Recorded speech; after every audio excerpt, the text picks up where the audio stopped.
Hello everybody, this is Grant, also known as the Collector75. Welcome to a Transformers Cybertron review.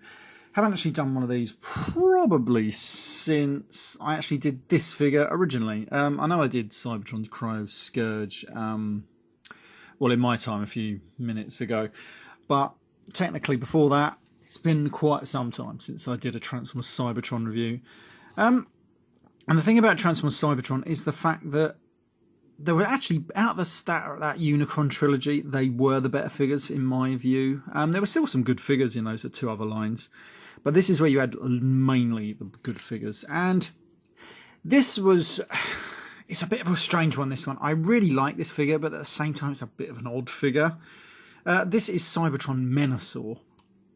Apart from the fact he's got a cool name.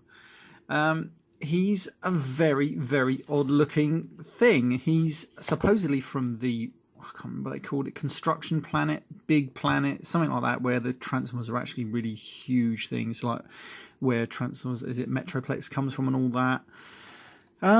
Yeah, it's a bit of a strange one. It is what it is because they tell you it is. He's supposed to be some sort of construction vehicle thing. I don't know exactly what. But anyway, right, he comes with this little Minicon. He's alright. I think he was unique to this toy, mainly because he does combine with it. He's alright. I'll come back to him in a minute, but he's okay as Minicons go. But he does roll quite well. Right, so he does have a few gimmicks. He's supposed to be some sort of, I don't know, tank, drill tank thing. You can put his Minicon on here using the Minicon port. I'm not a fan of these, to be honest, but you stick him on there because every time you put him on there, it always ends up doing that. You have him ready, and then it just messes it all up. But you put him on there, and then it will do something. Oh, God, that's crap. It does that. It's sort of like, it never works really well. It just gets in the fucking way. Don't mean to swear there, but oh, I hate those gimmicks. They were just poor to begin with. That's why I never bother with them. But that's what it does. And apart from the fact it's just destroyed him, but there we go. Now these arms and legs are supposed to tab in together as well. I put a few extra Decepticon insignias on him because he has none in this mode. It was a bit strange. But that's about it for this. He's got some great detailing all around. He's got more Minicon ports and everything. It's pretty cool. But where I do like it is a bit later on. Anyway, right, so now then. He has weird modes, which I'll come to. Now he has this weird combined attack mode or something. Now you sort of like outstretch these and you rotate that. Oh yeah, he's got another mode, another thing, which we'll do now. If you roll him along here, he has a sort of like a wheel with a rubber bit on it. So you can roll that and it spins. It's not bad. And if I find his little Cyber Planet key, he's from the big planet, I don't know what they called it. You put that in and he's going to have some noise effects which seem completely pointless.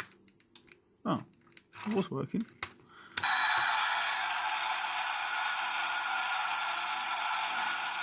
And that's it.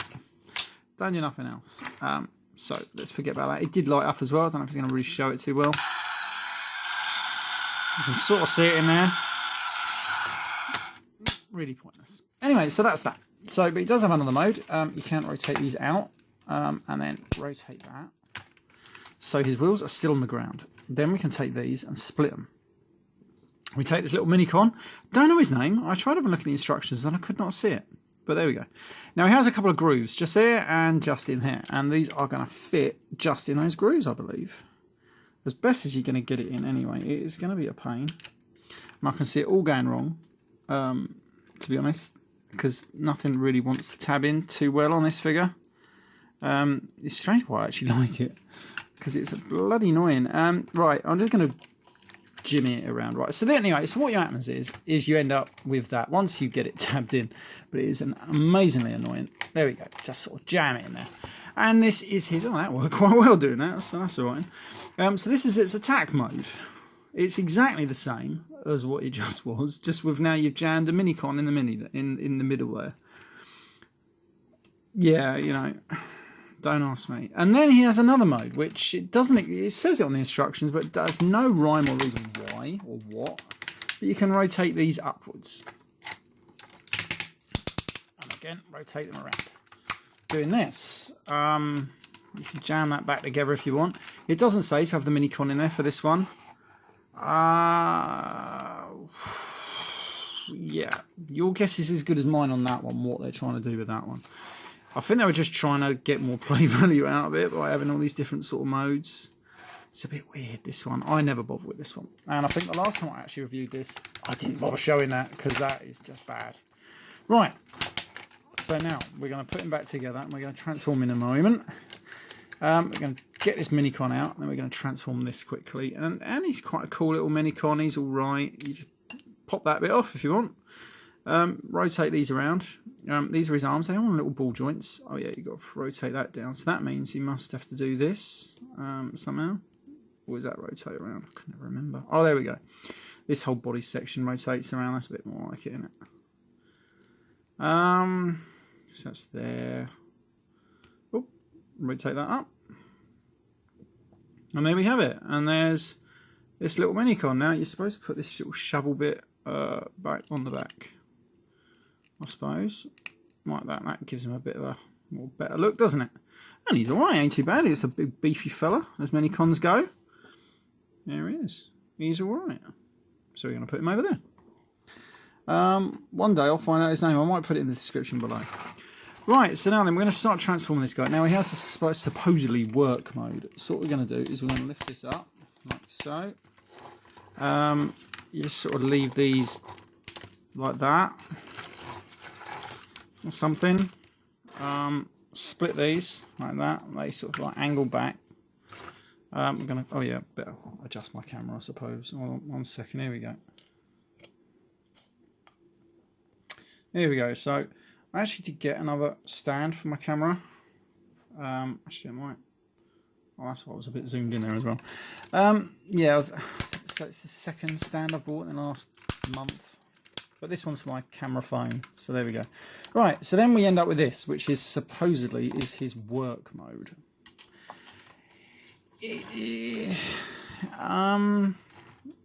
I don't really understand why you'd want to do that, but you can. But it's exactly the same if I transform now into his robot mode. You just bring these down, forming a bit better torso, or lower torso, whatever you want to call it. Spin the legs around. And rotate them around, giving them a bit more height. Once you've done that, I think that is a better look. That is a much better look. You know, and this is where, for me, this guy shines, is his robot mode. It looks great. You can rotate these all the way back. That gives him much more better clearance on these arms because they've got these giant bloody bits sticking out the back. But it's a great robot mode. I think he looks great. If I just bring him down, you can have a look at that absolutely stupendous head sculpt. That is just great. I love that. Brilliant. These arms, he's going to do some damage with these arms anyhow. He ain't got proper hands. He's got drills for hands and a claw thing. And that's good. Now, what you can also do with this Minicon in this mode, which I do kind of like because it saves you losing him. You can put that down. You can open this up and then he's got this giant chest cavity in there. And you can just tuck him away in here. Giving it almost like he's driving the bloody thing. And that closes up nice and neatly. It's just tabbed in. Get in that, and there we go. That stays in there, and you can sort of see him. I don't know if it's going to show up too well in this light. No, not in this light, unfortunately. But you can see his little, like he's in the middle there, and that's cool because you like driving him, and his head does turn. And for me, he's just a great figure. I think he's just great. This is where he shines. I might have said it just now, but it does. It really does shine. You've got great articulation. You're going to get this guy into all kinds of poses. He can do pretty much anything. I love it. Great figure from the line. Now, I don't believe this guy got a Japanese release. He only got like a Western release, really. Great. I love it. Love this figure. Weird alt mode. I think I probably said it in my other one, but it reminded me of those, like if you read the old Generation 2 comics. Because of the weird head sculpt and some of the weird looks they had in that old Generation 2 comic. when there were cyber-forming planets. It kind of reminds me of that look. I just really like it. You know, you mess about with it, you'll find a pose you love.